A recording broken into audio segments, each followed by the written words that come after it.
Tata. Hello everyone, আমি তোমাদের সকাল সকাল উঠে বনিকে একটু টাটা করে বেরিয়ে পড়লাম শুটে যাওয়ার উদ্দেশ্যে। আর আমাকে নিতে এসেছিল একটা দাদা, তো আমি আর দাদা বেরিয়ে পড়লাম লোকেশনে যাওয়ার জন্য। যেতে যেতে আমরা কিছু ব্লগের ক্লিপ নিয়ে নিচ্ছিলাম। আজ আমাদের শুটের লোকেশন ছিল ছাতিমপুর, আর যাওয়ার পথে দেখতে পেলাম সেই ভাইরাল পার্ক। তারপর আমরা চলে এলাম লোকেশনে।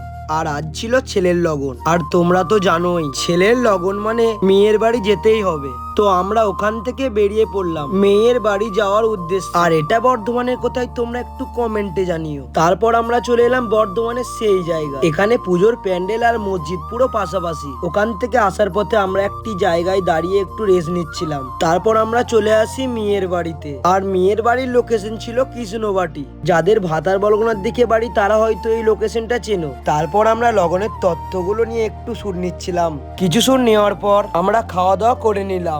তারপর একটু রেস্ট নিয়ে বিকালে কিছু শুট নিয়ে আমরা শুটটা কমপ্লিট করলাম। তারপর আমরা ওখান থেকে বাড়ি যাওয়ার উদ্দেশ্যে বেরিয়ে পড়লাম। আর বাড়ি আসার পথে দেখলাম আমাদের গাড়িগুলো যেখানে রেখেছিল তার পাশে একটি বড় স্কুল আছে। আর তোমরা যারা এই স্কুলটা চেনো তারা একটু কমেন্টে জানিও। তো আজকের ব্লগটা এতটাই, দেখা হবে পরের ব্লগে, বাই।